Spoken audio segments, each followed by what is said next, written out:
শুনছো? হ্যাঁ, বলো কি বলবে। আজকে তো শিয়ালদা পাড়ার দিকে যেতে হবে। জমি কাজের কিছু বাকি আছে, তোমরা যাবে? দেখো, রমার পড়াশোনাটা ভালো মতন করতে হবে, সময় কেটে যাচ্ছে, তাই আমাদের যাওয়া হবে না, তুমিই বরং যাও।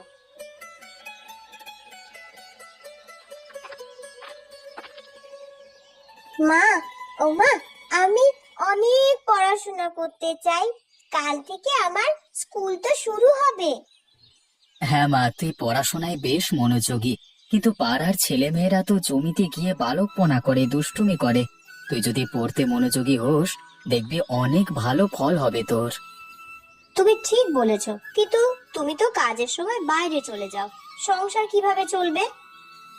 জীবন তো এমনই চলে, যেখানে কষ্ট সেখানেই ফসল। তুমি আর রমা ভালো থাকলেই তো আমি শান্তি পাবো। বাবা, আমি পড়াশোনায় আরো মন দেব, আর ঠিক মতন রেজাল্ট করব, তারপর চাকরি করব, আমাদের অনেক টাকা হবে। তোকে নিয়ে আমার অনেক স্বপ্ন রে মা, তুই বড় হবি, গ্রামের মুখ উজ্জ্বল করবি। পড়াশোনা করলেই তো একদিনে বড় হবি না। যেদিন হবি সেদিন আর সবাই বলবে কি সুন্দর কাজ করলি, মনে রাখবি তো? হ্যাঁ বাবা, আমি জানি, আমার মনে থাকবে। আমার লক্ষ্মী মেয়ে। নীলিমা, আমাকে একটু জল দাও, বড্ড তেষ্টা পেয়েছে গো। হ্যাঁ, এই দিচ্ছি গো। আচ্ছা রমা, তুমি বড় হয়ে কি হতে চাও?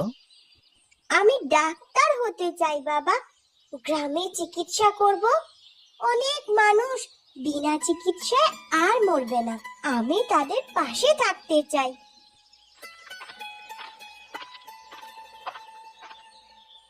এই নাও।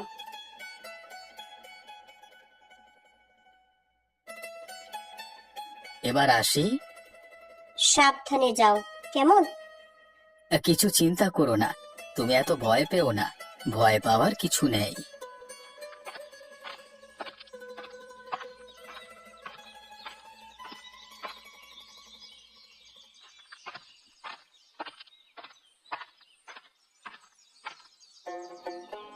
এই যে আরফান চাচা, কেমন আছো গো? কেটে যাচ্ছে যেমন তেমন করে। এবারে চাষের কি খবর? দেখো, কাজ করতে তো ভালো লাগে না, তবুও আজকাল বাঁচতে হলে তো খেতেই হবে, কাজও করতে হবে। আজকাল তো আগের মতো আর ফসল ভালো পাওয়া যায় না। খেতে যা জমি ছিল তা বিক্রি করে দিতে হয়েছে, অন্যের জমিতে কাজ করতে হচ্ছে আমাকে। হ্যাঁ, কিছুই তো আর আগের মতো নেই। এই মাটির কাছে অনেক কিছু ঋণ হয়ে গেছে, কিন্তু এই মাটি তো আমাদের বাঁচানোর একমাত্র আশা ছিল।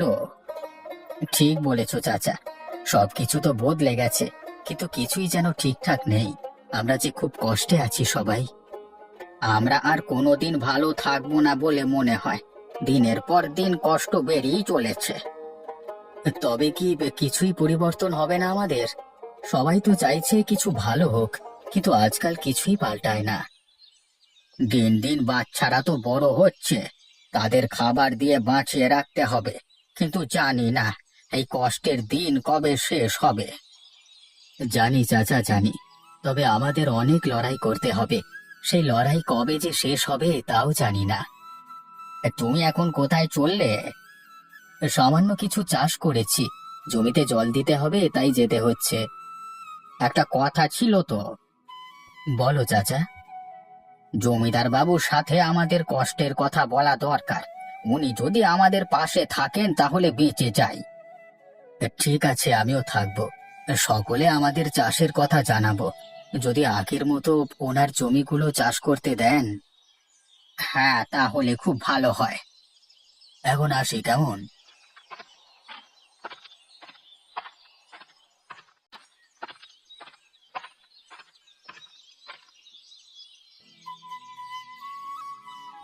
ও মা, মা, আমার পরীক্ষা শেষ হয়ে গেছে।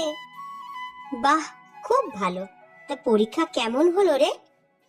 খুব ভালো হয়েছে, সব প্রশ্নের উত্তর লিখেছি আমি। তাহলে বাড়ি গিয়ে বরং ভাত খেয়ে নিস, তোর জন্য ভাত বাড়া আছে। মা, তুমি এগুলো মাথায় নিয়ে কোথায় যাবে? ও পাড়ায় একজনের বাড়িতে দিতে যাব। কেন? এগুলো দিলে কিছু টাকা পাবো মা। আমরা খুব গরিব, তাই না মা? তাই তোমাকে এত পরিশ্রম করতে হচ্ছে। এই ধান ক্ষেতগুলো একসময় আমাদের পরিবারকে অনেক কিছু দিয়েছে রে। এখন কিছুই নেই। একসময় তো আবাদি জমি ছিল, এখন দেখ তো কি হয়েছে। মা, আমরা তো খেতে পাচ্ছি না কিছু, খুব কষ্ট আমাদের, তাই না? অর্থের অভাব কি জানিস রমা? কিভাবে স্কুলে পাঠাবো রে তোকে, আর কিভাবেই আমাদের জমির খরচ চালাবো, সবকিছুই যেন হারিয়ে যাচ্ছে। হ্যাঁ গো, তবে কি আমাদের একটুও ভালো দিন আসবে না? আমাদের তো কিছুই বাঁচিয়ে রাখতে পারছি না।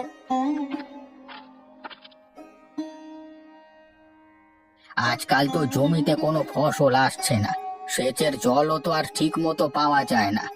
আমার জমির সেই পুরনো প্রাণ কোথায় হারিয়ে গেল। হ্যাঁ আরফান চাচা, একদিন তো মনে হচ্ছিল এই মাঠে ফসলের ঢেউ তুলে দিত। এখন কি বলবো চাচা, জলও তো আর পাওয়া যায় না, চাষের জলের খুব অভাব। কিছুই আর ঠিকঠাক হচ্ছে না। তবে কি আর আমরা কখনই কিছু ভালো পাবো না? আমরা তো নিজের হাতেই মাটি নষ্ট করে ফেলছি। কিন্তু বিকাশ, আমাদের তো কিছুদিন আগেও আশা ছিল, মনে হয়েছিল কিছু একটা ভালো হবে। তবে কি ভালো কিছু হবে? সবই তো যেন বিকাশ, তুই কি দেখছিস আমার জমির অবস্থাটা? এতগুলো জমি, তোদের জমি তো কিছুই নেই। এইটা দেখতে দেখতে তুইও বুঝতে পারবি আসলে কি মজা। আপনাদের জমি তো অনেক সুরেন বাবু, কিন্তু আমাদেরও তো একসময় ছিল কিছু। আমরা তো এখন আর কিচ্ছু পাবো না। আরে কিছু কি পাবি? তোরা তো জন্মেছিসই গরিব হয়ে। এই জায়গাতে তোর ভাগ্যটা ছিল এমন। সবার কাছে তো একটা জায়গা, একে একে সবাই জানে। আবার এই জমি এবং সম্পত্তির দামই সবচেয়ে বেশি। তবে আপনি আমাদের রক্ষা করতে পারেন। হ্যাঁ, তোমরা বুঝতেই পারবে না, গরিব গরিবই রয়ে যাবে, আমি আর কিছু বলবো না। আপনি কি আমাদের কিছু বুঝবেন না জমিদার মশাই? মানুষও তো জীবনে এক সময় এক জায়গায় দাঁড়িয়ে থাকে না। একদিন তো আমাদেরও ছিল কিছু। আপনার জমি এবং সম্পত্তি আপনার কাছেই থাকবে, শুধু আমাদের চাষ করতে দিন। আমরা তাহলে কিছুটা রেহাই পাই। আমাদের কষ্ট যে বেড়েই চলেছে। তুমি বুঝবে না বিকাশ, আমি যেভাবে সবকিছু পেয়েছি তাতে আর কাউকে চাষ করতে দিতে পারবো না। একটু দয়া করুন, একটু বুঝুন। আমাকে ক্ষমা করো, আমি ওই দিকের জমিগুলো দেখতে যাই।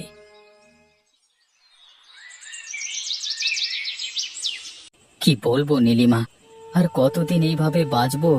আমার কাছে তো কিছুই আর নেই। সেই ছোট ছোট দিনের সুখও কোথায় হারিয়ে গেছে।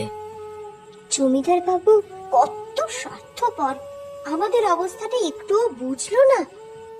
ধনী লোকেরা গরিবদের পেছনে লাথি মারে এইভাবেই। তারা কেন আমাদের মতো মানুষের কথা ভাববে? বাবা, ওমা, মা, আমি কিছু বুঝতে পারছি না। কেন এত কষ্ট আমাদের? কেন আমরা সব সময় এভাবে অভাব অনটনে থাকছি? রমা, তুই তো আমাদের ভবিষ্যৎ, কিন্তু তুই যদি জানিস একদিন তোর জন্য আমরা কিচ্ছু করতে পারিনি, তাহলে কেমন লাগবে? তুমি কি জানো নীলিমা, রমার স্কুল ফি দেওয়ার জন্য আমাদের কাছে একটা টাকাও নেই। ওর ভবিষ্যতের কথা ভাবতে গেলেও বুক চেপে ধরে থাকতে হয়। হ্যাঁ গো, তাহলে কি রমা স্কুলেও যেতে পারবে না? তাকে কি ভবিষ্যতে শিক্ষিত করতে পারবো না? এটা তো সময়ের বিষয় নীলিমা। এই সমাজে গরিবের কোনো জায়গা নেই। আমাদের সন্তানও যদি লেখাপড়া করতে না পারে, তবে আমাদের কি অবস্থা হবে, কি জবাব দেব? মা, আমি কি স্কুলে যেতে পারবো না? আমাকে তো পড়াশোনা বন্ধ করতে হবে তাহলে। আমি বেঁচে থাকতে থাকতে তোর পড়াশোনার একটুও ক্ষতি করতে দেব না। আমি তোর বাবা, এটা মনে রাখিস। যদি কিছু করার সুযোগ থাকতো, যদি আমাদের একটু কেউ সাহায্য করতো। কোনো সাহায্য নেই নীলিমা। আমাদের গ্রামে যে ধনী গরিবের পার্থক্য, সেটা তো সবার জানা। কেউ কি আমাদের হাত বাড়িয়ে সাহায্য করবে? করবে না। নিজেদের পথ নিজেদের তৈরি করতে হবে। জল ছিল আমাদের সব সুখ, সবার আশার আলো, কিন্তু এখন এই নদীও যেন আমাদের কষ্টের প্রতীক হয়ে দাঁড়িয়েছে। কি করবে বিকাশ, নদী তো চলে যায় তার নিজের গতিতে, কিন্তু আমাদের কষ্ট তো থামতে চায় না। আজকের পর আমাদের কি বাঁচার আর কোনো পথ আছে? আমরা বাঁচার জন্য কত কিছু করলাম, কিন্তু কিছুতেই কিছু হচ্ছে না। নদী তো চলেই যায়, কিন্তু আমাদের জীবন কেন থেকে যায়?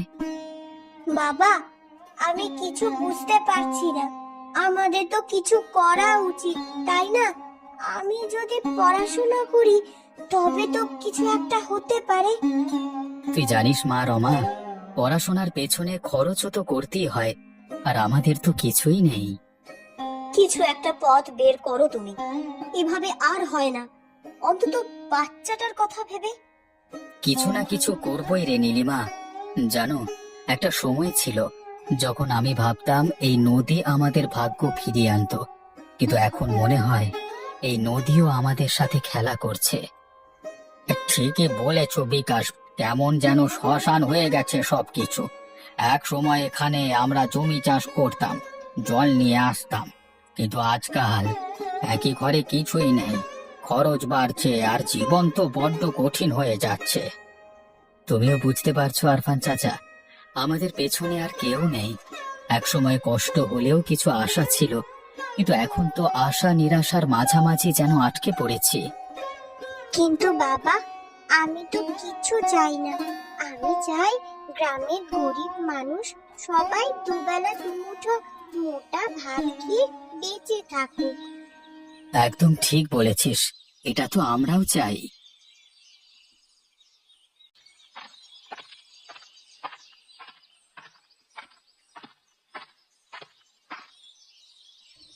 এই মেয়ে, কোথায় যাবি? জমিদার বাবুর সাথে আমি দেখা করব। দেখা হবে না, উনি খেয়ে দিয়ে বিশ্রাম নিচ্ছেন, তুই পরে আয়। গরিবের পেটে লাথি মেরে উনি বিশ্রাম নিচ্ছেন? এই মেয়ে, দাঁড়া দাঁড়া বলছি। জমিদার বাবু, আপনি কোথায়? আপনার সাথে আমার কথা আছে।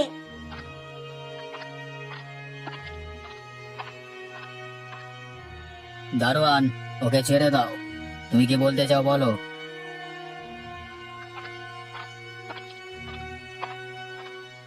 আপনি গ্রামের একজন মহান ধনী ব্যক্তি। গ্রামের মানুষদের কেমন করে চলছে সেই খবর আপনার রাখার দরকার নেই, তাই না জমিদার বাবু? সেসব খবর আমি রেখে কি করব? আমি তো আর ভগবান নই। তুমি চলে যাও এখান থেকে। গ্রামের অধিকাংশ মানুষ আধ পেটা খেয়ে বেঁচে আছে, কেউ কেউ তো খেতেই পাচ্ছে না। আপনার তো এত জায়গা, এত জমি, একটুখানি চাষ করতে দিলে আপনার কি এমন ক্ষতি হবে? এইটুকু মেয়ের মুখে বড় বড় কথা। এই দারোয়ান, ওকে মারতে মারতে গেট থেকে বের করে দাও। তা আপনি করতে পারেন, কারণ আপনি তো জমিদার। আপনার লোকবল অনেক, অনেক সম্পত্তি। কিন্তু মনে রাখবেন, আপনি আপনি আপনার বিবেকের কাছ থেকে কোনো দিনও কোনো ক্ষমা পাবেন না।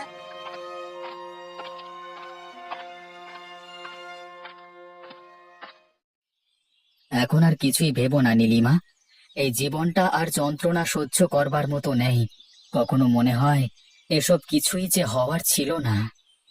তুমি কি সত্যি মনে করো যে আমাদের জীবনের শেষ এইভাবেই হয়ে যাবে? কি হবে? আমরা কোথায় যাব? কোথায় যাব নীলিমা আমি জানি না, শুধু মনে হয় শেষ হয়ে গেছে, কিছুই বদলাবে না। বাবা, আমি কিছু করতে চাই। আমাকে কিছু করতেই হবে। তুই তুই আর কি করবি? তুই তো খুব ছোট রে মা। কালকে দুপুরে তুই কোথায় গিয়েছিলিস? কি রে, উত্তর দে। আমার পক্ষে যেটা করার আমি করেছি। মানে, কি করেছিস সেটা ঠিক একদিন বুঝতে পারবে। রূপকথার মতো কথা বলছিস রমা। পড়াশোনা ছাড়া তোর আর কোনো কাজ থাকতে পারে না। এই ক্ষুদ্র সংসারে তুই কি জানিস কত কষ্টে দিন কাটাতে হয়? অসহায় মানুষের কান্নার শব্দ শোনা যায় না। পেটের খিদের শব্দ এখন চারিদিকে ছড়িয়ে পড়েছে। তুমি জানো নীলিমা, আমরা জীবনে অনেক কিছু চেয়েছি কিন্তু কিছুই পাইনি, না টাকার জন্য না সুখের জন্য। আপনি আপনি জমিদার বাবু এমন সময় আমার বাড়িতে? ক্ষমা চাইতে এলাম। ছি ছি, এরকম বলে আমাদের অপরাধী করবেন না। বিকাশ, আমার অনেক বড় ভুল হয়ে গেছে। তুমি কেন এত চিন্তা করছো? জীবন তো এরকমই। আমি তো জানি তুমি একটু অসুবিধায় আছো, কিন্তু আমি সাহায্য করতে পারি, তুমি চিন্তা করো না। সুরেন বাবু, আপনার সাহায্য আমাদের কাছে প্রাণ। আপনার সাহায্য আমাদের মনের ক্ষত মুছে দেবে। তুমি যদি সাহায্য না চাও তবে আমি খুব কষ্ট পাবো। তোমরা আবার চাষবাস শুরু করো কাল থেকে, আমি জমি দেব। তাহলে আমাদের শুধু না, গ্রামের সকলের বড্ড উপকার হয়। আমি আসি, অনেকের বাড়িতে যেতে হবে।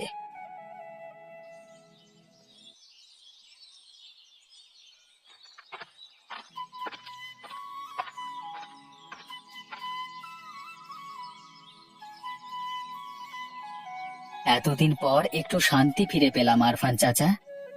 যেন স্বস্তির নিঃশ্বাস ফেলতে পারছি বিকাশ ভাই। আমার গ্রামের সুরেন বাবু বাইরে কঠোর আর ভেতরটা কত নরম। আমাদের মতো গরিব মানুষদের কষ্ট বোঝেন। তাহলে সেদিন আমাদের এত অপমানজনক কথা বলেছিল কেন জানি না। আমার মনে হয় আমাদের পরখ করে দেখছিল আমরা চাষ করে ফসল ফলাতে পারি কিনা। তাই হবে হয়তো। তোমরা চলে এসো, অনেক বেলা হয়ে গেল। জল মুড়ি খেয়ে আবার চাষে লাগবে খন।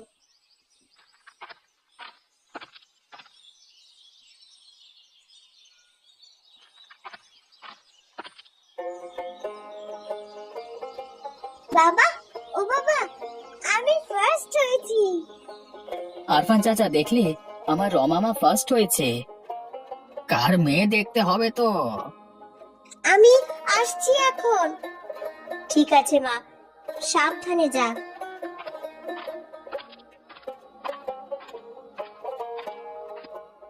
এই ফসল আমাদের মতো গরিব মানুষদের প্রাণ।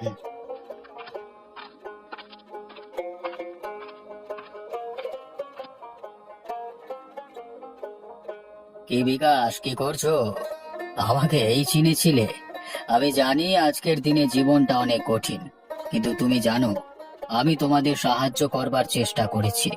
তবে আমার চোখ খুলে দিয়েছে তোমারই মেয়ে।